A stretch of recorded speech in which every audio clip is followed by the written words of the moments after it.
지금 이 이야기를 끝까지 들으신다면 왜 한 남자가 16년 동안 아내를 때려놓고도 정작 자신이 사과를 받지 못했다고 억울해했는지 이해하게 되실 겁니다.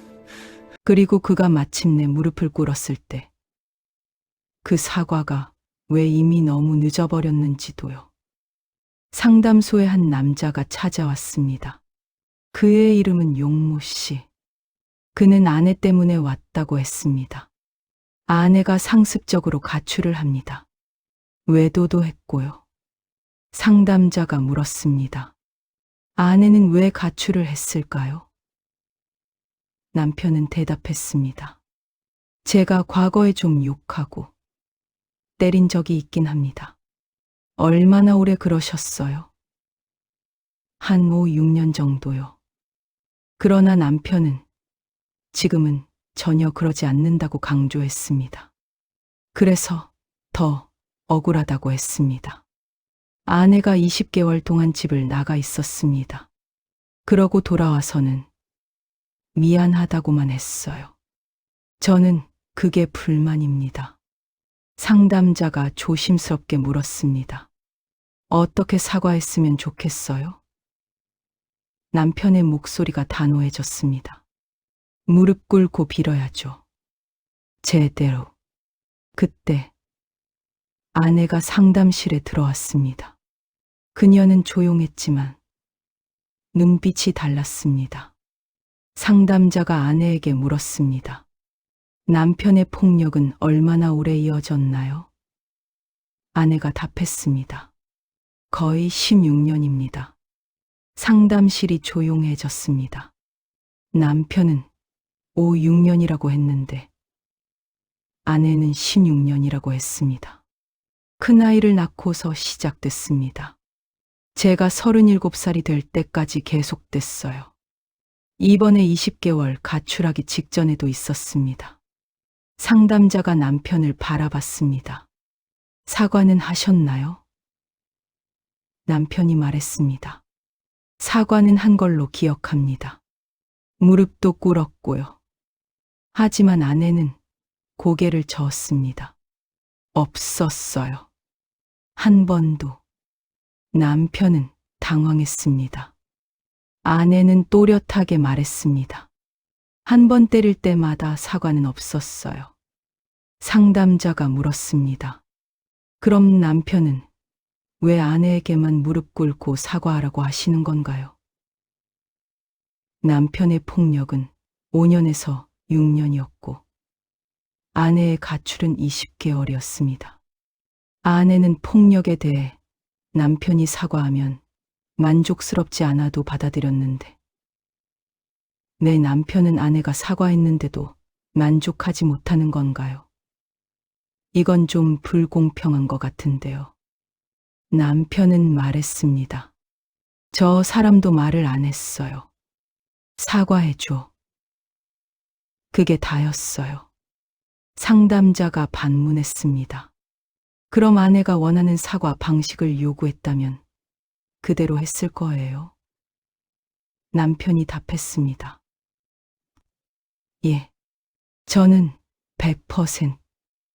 근데 없었으니까 제 방식대로 해왔죠. 말을 안 하면 누가 알아요? 부처님도 모르는 거 아닐까요? 상담자가 남편에게 물었습니다. 어린 시절은 어땠나요? 남편의 목소리가 작아졌습니다. 아버지가 무서웠습니다. 어머니를 때리면 저희는 밥도 못 먹고 눈치만 봤어요.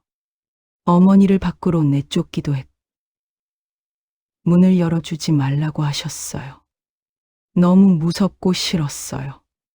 몇 살 때였나요?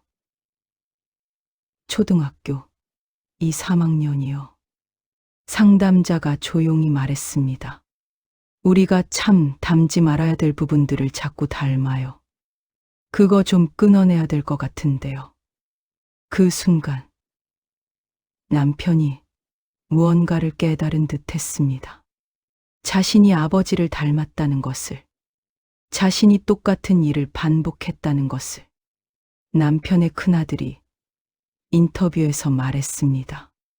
우리 가족 분위기는 좋지 않았어요. 어릴 때 아버지가 상을 엎으시기도 하고, 저희는 밥도 못 먹고 눈치만 봤어요. 어머니하고 싸울 때마다 어머니를 내쫓기도 했고, 문 열어주지 말라고 하셨어요. 공포의 세상이었고, 너무 무섭고 싫었어요. 상담자가 남편에게 말했습니다. 답을 찾으셨어요? 남편이 고개를 끄덕였습니다. 제가 멈춰야죠. 제가 멈춰야죠. 아버지하고 똑같은 행동을 멈추는 게 맞는 것 같아요. 멈출 수 있어요? 네. 할 수 있습니다. 그러자 상담자가 남편에게 물었습니다. 당신은 아내에게 무릎 꿇고 사과하라고 했죠. 그럼 당신은 할 수 있나요? 지금 여기서 아내에게 무릎 꿇을 수 있나요? 남편은 말이 없었습니다. 상담자가 말했습니다. 일어나서 다가가서 무릎 꿇고 미안하다고 얘기해 봐요. 못하겠지. 남편은 한참을 망설였습니다.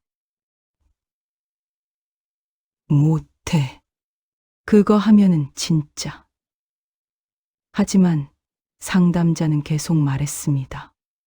여기 와서 무릎 꿇고 미안하다고 얘기해 봐요. 못하겠지. 남편은 얼굴이 붉어졌습니다. 아니, 할 수 있어 뭐. 그때였습니다. 남편이 천천히 일어났습니다. 그리고 아내 앞으로 걸어갔습니다.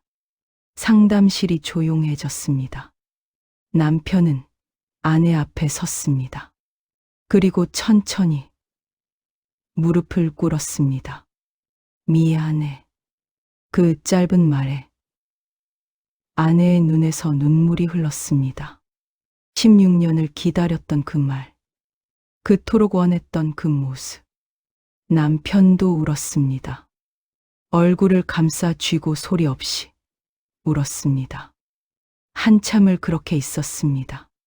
상담자가 조용히 말했습니다. 일어나세요. 남편이 일어났습니다. 아내가 말했습니다. 설마 했거든요. 끝내 안 할 거라고 생각했어요. 너무 놀랐습니다. 이 사람이 원래 쉽게 마음이 바뀌진 않거든요. 이렇게 바꿔주는 거는 정말 고마워요. 너무 미안하고 진심인 걸 이제 확실히 알았고요. 후련해요. 후련해요. 그 광경을 지켜보던 다른 상담자가 울고 있었습니다. 그녀는 말했습니다. 제가 받고 싶었던 사과였어요. 저는 그분의 사과에서 묻지도 따지지도 않고 내가 미안하다. 내가 어찌됐든 간에 다 필요 없고 내가 잘못했다라고 온전히 받아들이는 그 모습이 너무 아름다웠어요. 그런데 나는 저런 사과는 받을 수 없겠구나. 12년 동안 그렇게 바라던 사과를 정작 본인은 받지 못하고 맘만 받는 걸 봤을 때 얼마나 속상할까. 그게 너무 보여서 울었어요. 하지만 인터뷰에서 아내가 말했습니다. 12년 만에 처음으로 성인 남자와 대화한 느낌이었습니다. 조금 더 빨리 깨우쳐줬으면 얼마나 좋았을까요? 이제 제가 그걸 받아들여줄 수 없는 지경까지 와서 이렇게 된 게 좀 안타깝다고 느껴졌습니다. 상담자가 물었습니다. 이혼 의사는 어떻게 되셨나요? 아내가 조용히 대답했습니다. 오늘 오기 전에는 50%였습니다. 현재는 100%입니다. 남편의 늦은 사과. 그것은 진심이었습니다. 하지만 이미 너무 늦어버렸습니다. 남편은 마지막으로 편지를 썼습니다. 그는 말을 잘 못했기 때문입니다. 내가 이렇게 사과하는 이유는 내 마음을 돌리려는 게 아니야. 그동안 내가 널 힘들게 했던 걸 알게 됐고, 어찌됐든 내가 잘못한 건 사과하고 싶었어. 너를 11년 동안 나쁜 사람으로 만든 것 같아. 12년 동안 미안해. 고생했어. 그러나 아내는 지쳐 있었습니다. 나 쉬고 싶어요. 남편은 말했습니다. 사과를 했는데 받아지지 않은 상태입니다. 만약에 이혼이 안 됐을 아이들은 똑같이 지금처럼 싸움판을 또 겪을 것 같습니다. 좀 더 시간이 있다면 사과를 잘하고 싶습니다. 어떤 사과는 너무 늦게 옵니다. 16년 동안 맞았던 아내. 그녀에게 필요했던 건 무릎을 꿇는 모습이 아니라 16년 전 첫 주먹을 휘두르기 전에 그 사람이었습니다. 진심은 통했습니다. 하지만 시간은 돌아오지 않았습니다. 사과는 때가 있습니다. 그 때를 놓치면 아무리 무릎을 꿇어도 이미 늦은 것입니다. 오늘도 끝까지 시청해주셔서 감사합니다. 구독과 좋아요 부탁드려요.